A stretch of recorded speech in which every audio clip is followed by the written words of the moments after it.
This video shows the circuit-aware simulation of the adder and the shifter seen in the part 5 of the How Computers Work Building Scott CPU playlist. The link to the playlist and the circuit-aware link are in the description. A half adder is a circuit that takes two inputs A and B and produces two outputs, sum and carry out. So the half adder adds two bits. It uses an XOR gate and an AND gate to perform the addition. As you see here, with an half adder you can add just 2 bits. So you need the XOR gate to have the sum, because the XOR gate gives 1 just when the inputs are different. And you see, if you have 1 and 0, the sum is 1, or 0 and 1, the sum is 1. But if the inputs bits are equal, so 0, 0, the output of the XOR gate is 0, as we need, because the sum of 0, 0 is correctly 0, and the sum of 1, 1 is correctly 0 and a carry out. For the carry, we need an AND gate, because we have a carry just when both the inputs gate A and B are at 1. So both the input of the AND gate are at 1 and the output is at 1. So in this case, we have the number 2, 0 and 1 as most significant bit. A full adder is a digital circuit that performs the addition of 3 binary digits, 2 significant bits and a carry-in bit. It produces 2 outputs, a sum and a carry-out. So when you add 2 bytes, 2 8-bit byte, you do the sum of 2 bits, but you have a carry-in from the least significant bit, from the previous bit. So when you make you do the sum of 2 bytes, you need to add 3 bits. So a half adder is not enough. You need a full adder. It is composed by 2 half adder and an OR gate.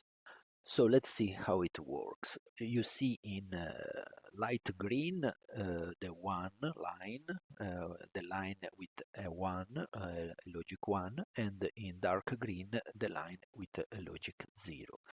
So you need 2 half adder, because you need to add the carry in to the result of the first sum. So you have to add with another XOR gate the carry in. So let's see, in this way you will put 1 as carry in, and the result of the first sum is 1. 1 plus 1 is 0 with a carry out, so is 2. So the sum of these 3 bits is correctly 2. So we need the second XOR to add the carry in to the sum of the first 2 bits.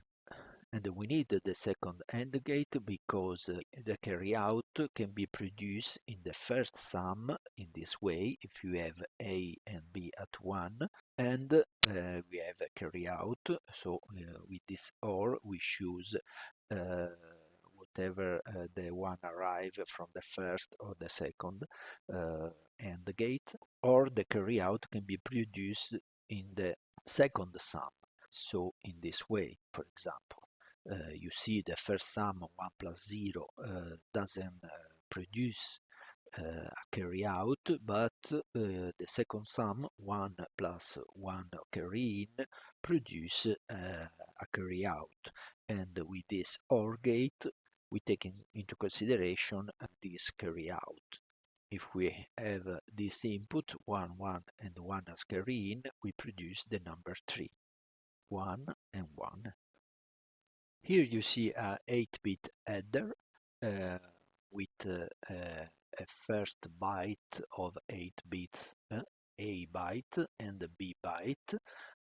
These bytes are the input of our adder, and the output is the sum of these 2 bytes with the carry out. Of course, we have also a carry in. We use the full adder we have seen before. We use 8 full adders, Every full adder has three inputs, A, B, and carry in, and two outputs, the sum and the carry out. The carry out of the first full adder is connected with the carry in of the second full adder, and so on. The carry out of the second full adder is connected to the carry in of the third full adder, till the end with the eighth full adder, which has the carry in connected with the carry out of the seventh full adder, but the carry out is now the carry out of all our byte. So let's see how it works. For example, here we have the number 3 and here we have the number 1. So the sum should be 4. And as you see here, we have the number 4 because we have carry in 0. If we put the carry in 1, for example, we have the number 5. Let's change this number. We put 3 as b byte, so 3 plus 3 should be equal 6 plus 1 of carry. We expect 7. So here you see is 7 because 2 to the power of 2 is 4, 2 to the power of 1 is 2 and 6, and 2 to the power of 0 is 1. So this is 7. Here our adder subtraction, as you see, we have an input byte 8 and another input byte B and a control bit sum subtraction to choose between the sum and the subtraction, an output byte and a carry out. This bit always has to choose what kind of operation we want, the sum and we leave 0, or a subtraction and we put this bit at 1.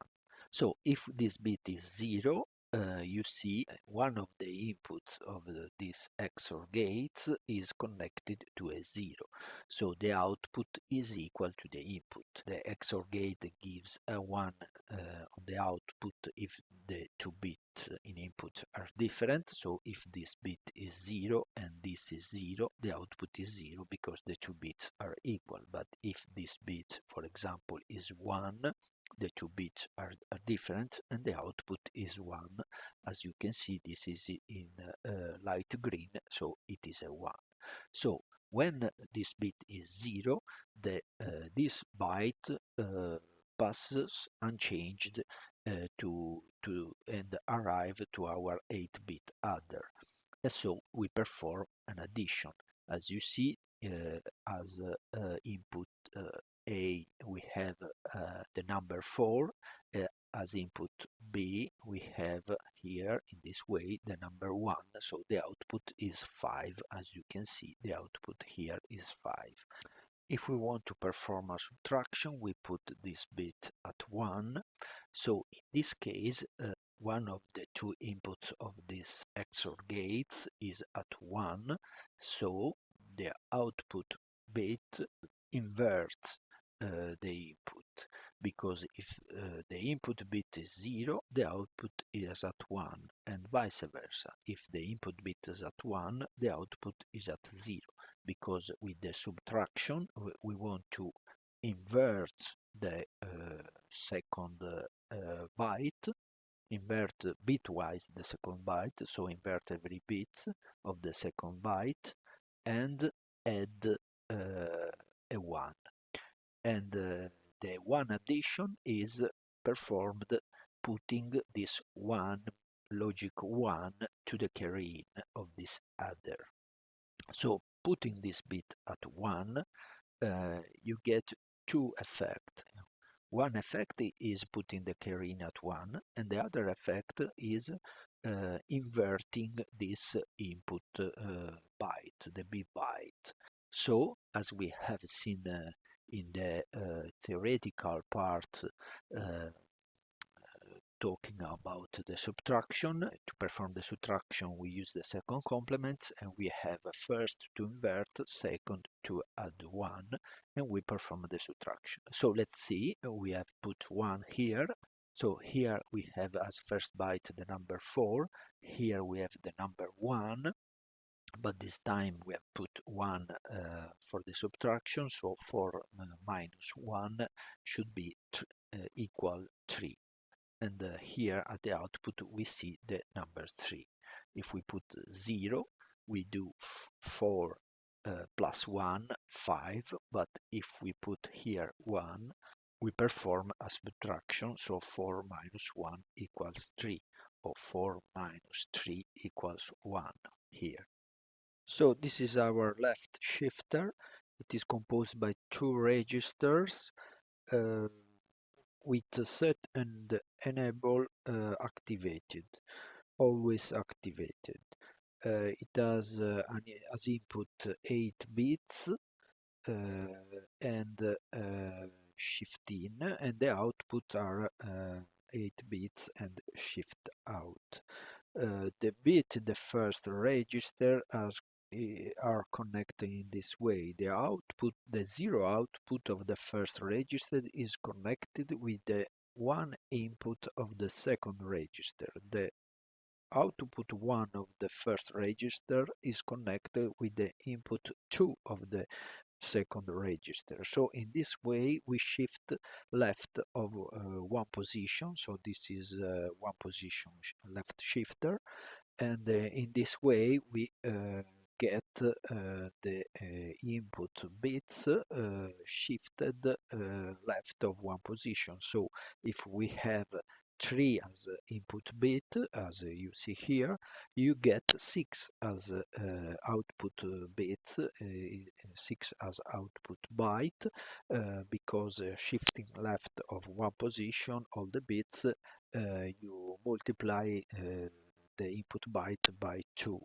Here we have our right shifter. It is always composed by 2 registers, but the connections are different in this case, because the output 0 of the first register is connected with the shift out, the output 1 is connected with the input 0 of the second register, and the output 2 is connected with the input 1 of the second register. So you in this way you right shift all the input bits, and as you see, in input we have the number 6, and on the output you get the number 3, because right shifting a number, a byte, you divide that value by 2, so 6 becomes 3.